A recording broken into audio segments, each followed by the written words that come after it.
my style all week.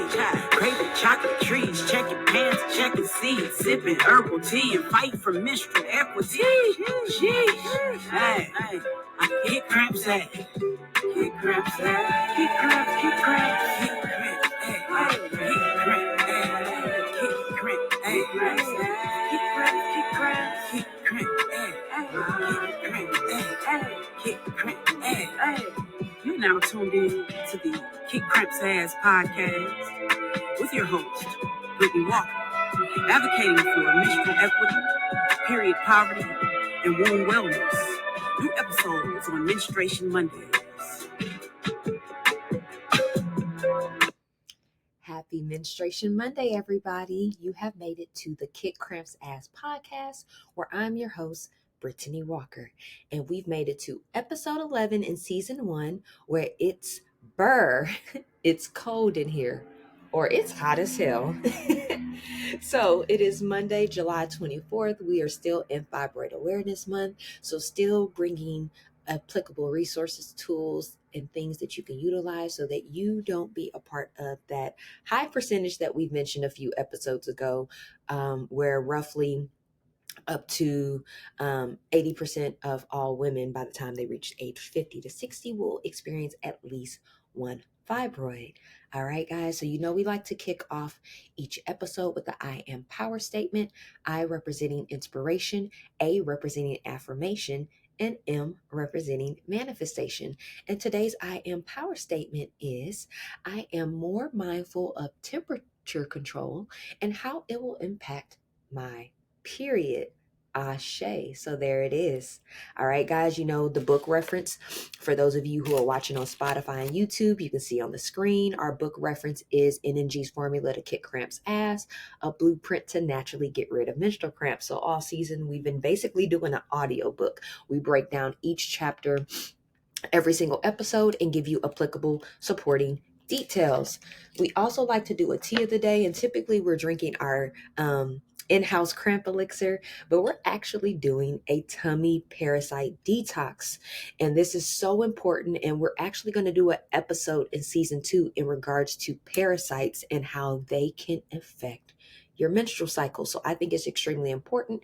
We've talked about detoxing the body every season, which is every 3 months, but we like to do a tummy and parasite cleanse because it's imperative, because whether you want to believe it or not, majority of adults have at least one parasite that they're unaware of. So it's important for us to get on top of that. So I just like to keep my body cleansed.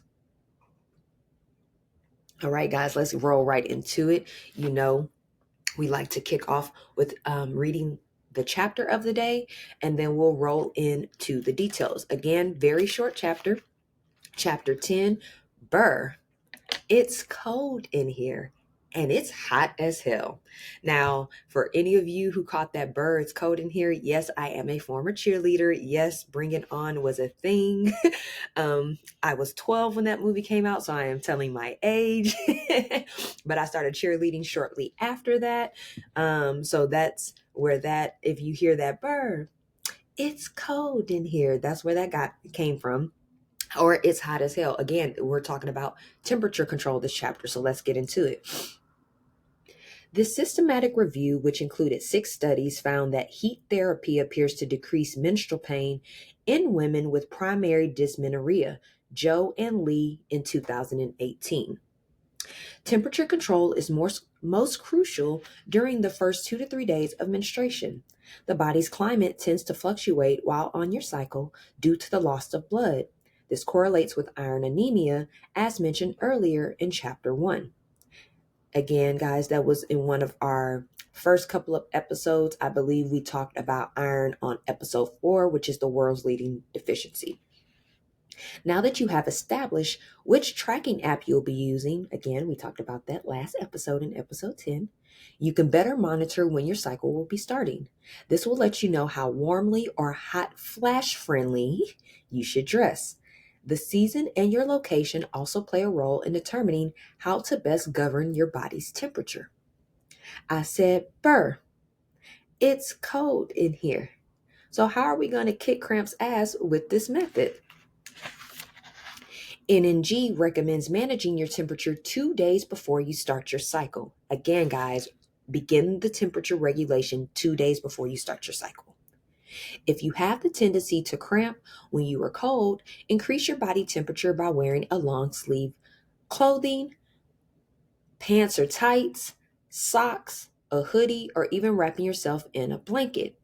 You better believe that I have my favorite cover to wrap up in: a plaid black, white, and gray cover, socks, military combat gear. So took some socks from when my spouse was still active duty. Hoodie ranging from thick to thin based on the weather. I'll wear a thicker hoodie in like autumn and winter, but I might wear a thinner hoodie in the summer because it's already hot outside. And nightwear, long sleeve vintage Victoria's Secrets gown. Yes, I have this gown that somebody gave me years ago. It's still in like pristine shape, and it's one of like the pajamas, not like the lingerie. And it's just so comfortable, and it's like my favorite thing to wear when I'm on my cycle, especially in the wintertime. That makes my cycle each month a breeze. Heat is a natural remedy for inflammation, so remaining warm during the menstruation process is essential. As mentioned in Chapter 1, using a heating pad is the quickest way to warm yourself up. You have the luxury to place the heating pad in the area that is directly under distress. Another option for an at-home heating device is to make a rice sock. You heard that right. Throw some rice in a sock and place it in the oven for 1 minute. Now, pause. I know there are people that use a microwave for this option, but we try to avoid radiation on all costs. We do not use a microwave at all. We have not used a microwave in a very long time because there is proven results and case studies that the radiation from your microwave has a direct effect on your health and the food. It basically kills all the nutrients out of the food during the warming process. So be mindful of these things. So if you don't have if you only have a microwave, most houses, or even if you're renting, has an oven in it. So use an oven, or if you have a toaster oven and you can afford to purchase one, that works as well. This does wonders. However, it will cool much quicker than anticipated. So be mindful of the rice option. If you have the leisure of having seat warmers in your car, this makes your winters gratifying. Just be mindful that if you feel inflammation surfacing, then implement a plan of action to regulate your temperature levels. Just do not overheat yourself, then begin fanning and stating that it's hot as hell. No, of course, cramps don't hurt. It's just my body laying a freaking egg, and if it doesn't get used, my body will just rip down the wall inside of me. No big deal. And that's by an unknown menstruator. So, again, guys, NNG's formula to kick cramps ass. All right, guys, let's talk about temperature control. Most people don't even consider temperature control. People can begin cramping and don't realize that if you could just regulate your temperature, it will help out with your body losing so many nutrients. We talked about the significant loss of iron, magnesium, phosphorus, potassium, all of these things. Making sure that you have those nutrients in abundance in your body will help you control your inflammation. Now, when let's break down the two different temperatures. So we have cold temperature and hot temperature. When it comes to cold temperature, it increases in inflammation, causing more severe cramps. So you might want to use a heating pad, as we mentioned earlier. We talked about the rice sock. If you don't afford a heating pad, you should have some rice. You should not have, let me not say that. Most people have socks, and a lot of people tend to keep rice in their house because it is a common ingredient, especially in the United States and in Asia, and Africa as well. So there are many continents that and countries that have rice readily available. If not, you are able to go buy rice from a store. I think the smallest pack, like the 8-ounce pack of white rice, even I think now is like 79 cents for a pack, 99 cents, something along those lines. You can also wrap up in a blanket. Maybe you have a favorite like snuggie you like to get into, or a wrap that you keep maybe thrown over your couch or your love seat or a chair in your house. You might want to wrap up in that. Maybe the duvet at the end of your bed, if you have that type of decorative heavy covering over your comforter, that might be beneficial as well. Taking a hot or warm bath. We are going to deep dive more into a goddess soak and what it's like to take hot baths and what it does for your body, but it does wonders. If you feel like you can't control your temperature, if you feel like you're starting to even get the shakes or you're having convulsions from your cycle, it could be just a simple regulation of your temperature. So submerging yourself in hot or warm water will help regulate your body pretty quickly. You also have the choice to drink a hot beverage. We mentioned before in our previous our previous episode about alchemy at its finest, herbal alchemy, drinking hot tea. I also like to do cacao. For those of you who are into like hot cocoa and things of that sort, cacao is the best substitute for chocolate. It is even more healthier than dark chocolate. So having some hot cacao will also do the trick. Maybe like a tablespoon or half a tablespoon worth. You can mix it with some oat milk, which will give you some additional other benefits. Put some of that fiber in your body, put some protein in your body, and some iron back in your body. And that will be very beneficial in controlling that inflammation. Now, other people might think, well, what else can I do in order to regulate the body temperature? I often find people might, if you have access to a sauna, you can go sit in a sauna.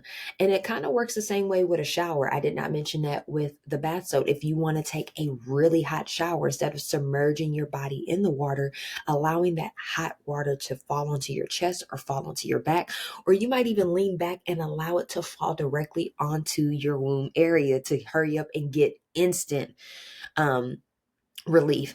But I find when you submerge your body and you actually put your vagina and your actual lower half of your body completely under the hot or warm water, that tends to happen, speed up the process for you. So again, if you have access to a sauna, that works. Access to a steam room, that works as well. That has been very beneficial. We mentioned in our womb revitalization episode 2 episodes ago about yoni steaming. Yoni steaming will cause the body to heat up. So that will also aid in bringing heat to your body and assisting you. But you just want to be mindful that you're not supposed to yoni steam while you're on your actual cycle. So I'll get that question like, oh, well, I will yoni steam the day of my cycle. Try doing it 2 days before. The recommendation was to start regulating your cycle before. So maybe do a yoni steam the week leading up to your cycle, maybe 5 days before. You don't want to do it the day before or the day of or any of the days that you're on your cycle. So again, just preparing ahead of time to have that temperature controlled. Now, when your body also gets cold and is exposed to cold temperature while you're in your cycle, it causes it constricts your blood, meaning that your blood veins are constricted, which will cause them to have more pain because when they're constricted, they're like stiff, and then they can start to pulsate or have convulsions, which will then lead to the cramp. So you may want to ensure that you are taking in the right type of nutrients, and again keeping your body warm so it doesn't constrict the blood. Constricting your blood will also have the option to constrict your blood flow, so that can bring on onset of amenorrhea, or it can cause your blood flow to become irregular. So you don't want that to happen. So it's important again to regulate your temperature. For anybody that is a former athlete or a previous athlete, you would know we had to keep our muscles warm. I used to run track and I was a cheerleader. So wintertime, when it's getting cold, like coaches would say, hey, put on your hoodie, put on your jacket, put on your sweats, put on whatever to keep warm. And right before you go to run, or right before it's time to go out and do a stunt or perform for cheerleading, we would have to take off those jackets and those sweatpants or those bottoms, and then start jumping up and down, running, kind of getting your body ready and getting your blood flowing and pumping. We can't constrict your veins because it will be hard while you're running to breathe properly and to sustain the energy you need to complete that race. Also, a cheerleader. A lot of people tend to I'm just going to say, a lot of people tend to shit on cheerleading. A lot of people frown upon cheerleading and don't believe that it's a real sport. But if you do competitive cheerleading like I did at the NCAA level, National Cheers Association, yes, they take it seriously, and it is truly a sport. So it's it could be easy to go into a pep rally and hit, clap to a beat, do a little dance, be able to yell or not yell, but project from your diaphragm is the proper way to do it. Just like how people sing from their diaphragm, cheerleaders use their diaphragm to extend their voices. So it's easy to do that in a gymnasium or a pep rally. But when you're on a field and you're on a track at it, like a high school football game or a high school stadium, and you not only have to get the crowd going, but then you have to turn around and do a stunt. And then you have to do backflips. We're throwing each other in the air. Because I have been a person that gets thrown in the air, like in a basket toss, something along those lines. But I'm also the person that does the throwing. I've been able to single base. I had the strength to single base one person with my one arm. So that takes strength, and you can't have your blood veins constricted trying to do all of that. It's impossible. So it's important to keep that body warm. Now, also cold temperature makes your pain receptors more prone to sensitivity. So if it's harder for your body to block off pain when you're cold, you'll notice that people that are in a hospital, they will bring you a heating blanket or a warming blanket, because once you become cold, the pain that your body is experiencing will amplify. So it's extremely important to keep the body warm. Now, if your body is prone to get cold quicker, it may be lacking iron or vitamin D. We've talked about iron several times. Go back and rewatch episode um, episode 4, where we talk about the world's leading deficiency, episode 4. But in our book, it is the first main chapter in NNG's formula to kick cramps ass. Now, we talked about different ways you can get iron from food, and the best source of that, in which we're going to talk about again, just to give you a refresher, but also your body could be lacking vitamin D. You will hear that if people have an autoimmune disease like lupus, they tell you not to go into the sun because it can affect your lupus. But if you look into alternative medicine and holistic case studies in regards to lupus and sun, your body actually needs the vitamin D to help fight off the autoimmune disease. So going and getting sunlight when it's not peak heat, about 30 minutes a day, is essential for the body, versus being in peak heat at 3 o'clock in the afternoon. It's 117 degrees outside in the summertime in Las Vegas, Nevada right now. Back where I'm from in Texas, my mom told me that they've been hitting between an average of 104 to 108. So it's hard to go into the sun during that time. But vitamin D is very crucial for your body, because the sunlight is the only natural form to get vitamin D. If you have vitamin D fortified in a food or injected into a food, it has been a man-made form of vitamin D. So we want to ensure that we are getting direct sunlight onto our skin, because again, the skin is the biggest cell that the body has. We need to be able to absorb sun and allow that to work with the nitrogen, the protein in our body, carbon, hydrogen, oxygen, all of that needs to help the body be the well-oiled machine that it is. All right. So be sure to get ample amount of sunlight. And you want to eat foods that are high in iron, like we reviewed. So let's go over some of those foods again. Quinoa is a very great option. Again, it is not the best tasting thing. So we say how you cook quinoa is how you cook rice. But when you make that pot and throw that water in, and as you're allowing it to boil, put your spices and your herbs in there so it can cook with the quinoa to give it better flavor. I'm the type of person, I do like quinoa and red beans. So it's my version of red beans and rice. I'll use quinoa a lot of my, as a substitute for my rice dishes. So with me being a Cajun person and having my roots, my grandparents being from Louisiana, I like a lot of Cajun food. I like a lot of soul food. So I make plant-based versions and healthier versions of those foods, and will replace the white rice with either wild rice or quinoa. If I can't get to those, then I will have brown rice, but I prefer quinoa and wild rice. Chickpeas, our garbanzo beans, whichever one you want to call it, are very high in iron. They give you more iron than the standard 5-ounce piece of meat, of chicken, of beef, of pork. Chickpeas will give you better forms of iron, and it's not added iron or has added chemicals in it that are like in pork, and beef that lead to cancer, fibroids, endometriosis, infertility, so on and so forth. Teff. Teff is a ancient grain, originated in Africa. It is the best grain that you can have in the world. It is the number one healthiest grain, and I like to consume it as often as I can. For those of you who are into African food, if you go to an Ethiopian restaurant, they tend to serve injera bread, and injera is made from teff. You can also buy teff pasta, teff rice, teff flour, and use that and substitute in other ways that you use traditional grains that are like white all-purpose flour, bleach flour, things of that sort, white rice, things that we want to stay away from, because you remember, once it's white, it's not right, because it's been reached,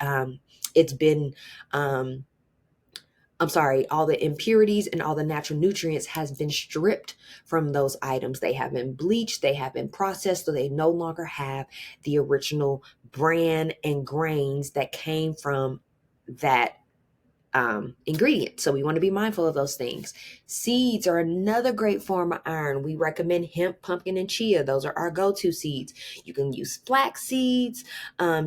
Sesame seeds is another go-to option, but those tend to be the healthiest. Hemp and pumpkin are always going to be my go-to because they are the healthiest, and they also provide ample amount of other nutrients, including like polyunsaturated fats and the healthy fats that our body needs in abundance as part of the macronutrient family.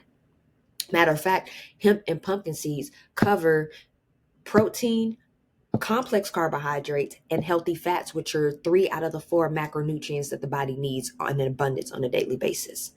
I will throw hemp seeds in my overnight oats. I throw them in my smoothies. I eat them plain. I throw them in my food. I eat them all the time. Leafy greens. We talked about leafy greens before. Having leafy greens is very essential for the womb. Our body needs that natural chlorophyll. Our body wants that natural iron, that natural protein that comes from the leafy greens. Now, you will hear people talk about kale and spinach being the most healthiest leafy greens. Yeah, they're very healthy, but collard greens happens to be the most healthiest green out there. And most people don't like collard greens because they're considered cultural foods. They're considered Southern cultural foods. And yes, once you throw the pig fat, the pork fat, the beef fat, the bacon, the ham hocks, the turkey necks, and everything in the greens to give it the flavor that most traditional Southern states cook with, or how down south Southern cooking or soul food cooking is made. If you remove all of those additives that has all the chemicals and the carcinogens that affect our womb and gives us these negative uterine ailments, then the collard green itself is bomb.com. You can make lettuce wrap with collard greens. You can cook them and have them as a side dish. You just don't want to cook them all day for 8 hours like traditional Southern cooking, because you cook all the nutrients out of it. And if you cook it like that, then utilize the liquid that you cooked it in. So you can use that liquid in smoothies, cooking using as the base to cook your food in. Like we said, we don't cook with oil. We don't cook start our food off with oil. We do water, a plant-based butter made from cashews. So using that water will allow you to have those nutrients and be able to replenish those nutrients. All right. Legumes is another form of a great source of iron. Lentils, whole grains, so oats, wild rice, quinoa, the things we mentioned before. Beans, black beans, red beans, pinto beans, white beans, northern great navy beans. All of those are really good for you. Chickpeas, again, part of the legume family. And then peas, you'll have like people like edamame, things of that sort. We just ask you to be careful, because if it's high in soy, then soy adds unwanted estrogen into the body that can lead to more menstrual cramps. So we just want to be mindful of not putting too much extra estrogen in the body. And then nuts. Walnuts, cashews, pecans are always going to be our 3 go-tos. Hazel and macadamia nuts are really, really healthy for the body and really good for the body. However, walnuts and cashews, I just find to provide a lot of other nutrients in just not iron that are beneficial for the body, i.e. protein, i.e. healthy fats. Again, the macronutrients that our body needs and that can actually sustain, build money. I said build money, I apologize. Build muscles. Restore your body, help maintenance as far as like when you get sick, if you get injured. These ingredients in these food items that we're listing, guys, will help your body naturally restore.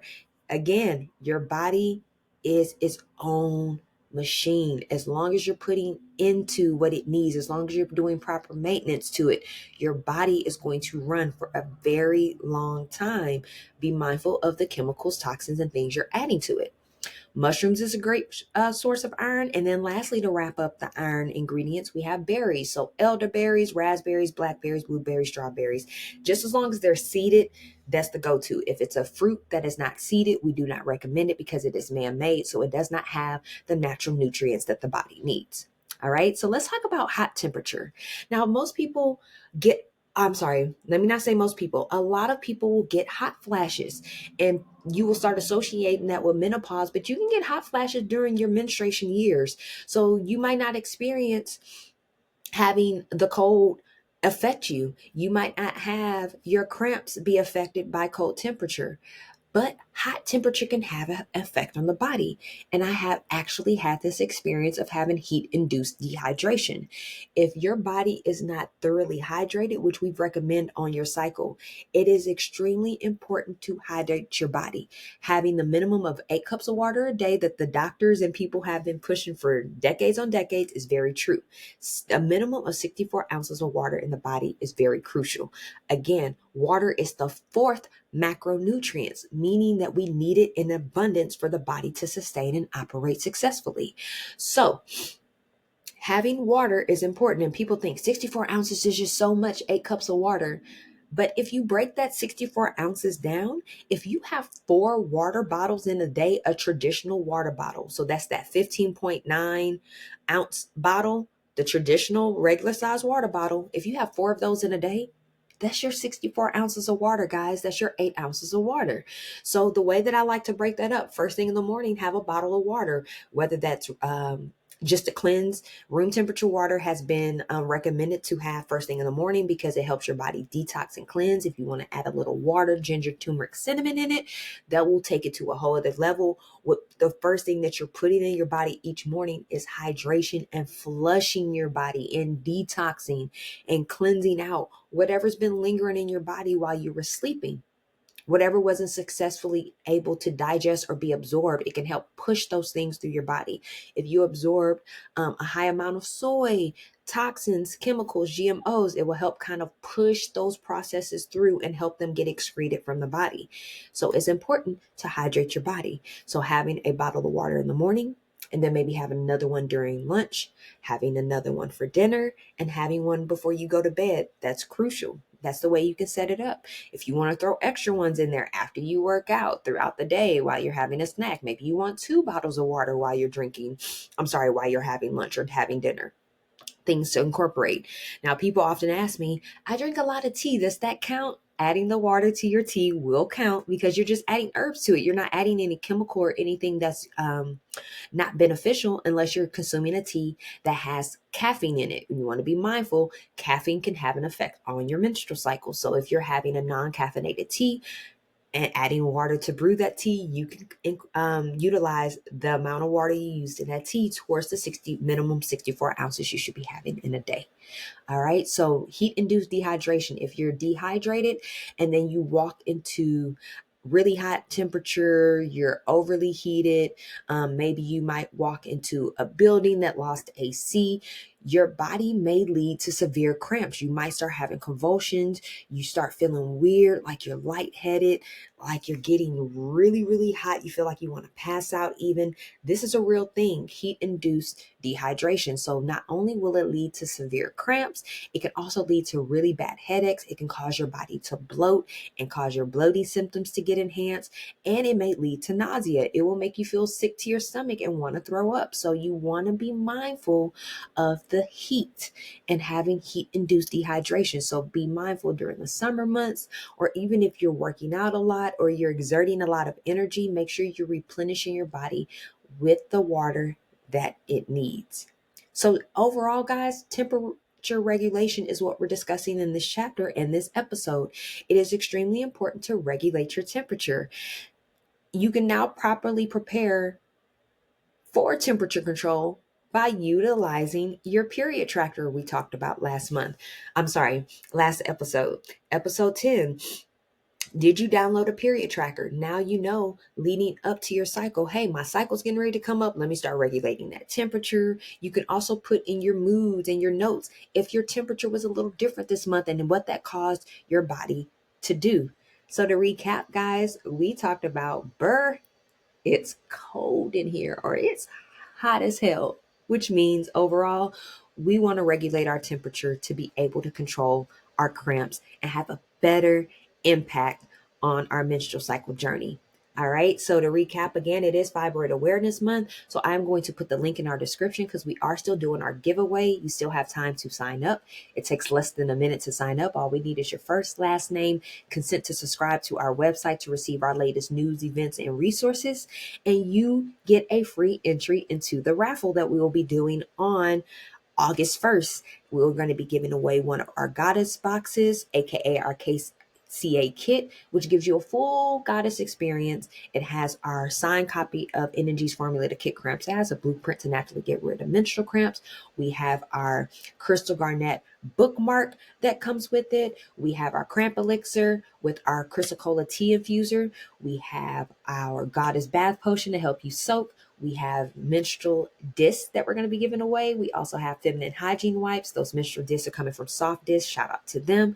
The menstrual hygiene feminine wipes are coming from Vagicy. Shout out to them as well. We will have a menstrual blood chart, discount coupons to shop with our partners, and an info card. So many great options to win, guys. This box is normally valued at $88.88, and we'll be giving it away for free. So tap into that. Why not just sign up for something that takes less than a minute and get something for free that's going to help with your menstrual cycle? Also, virtual workshop. Our next one coming up is on Sunday, August 13th, less than a month away for Self-Care Sunday. We will be hosting our Kick Cramps Ass virtual workshop, giving you all the details on how to impact your menstrual cycle positively. We're going to be acquiring menstrual equity. We're going to be combating period poverty and achieving optimal womb wellness. So excited about that. And we're going to have $2,000 worth of giveaways.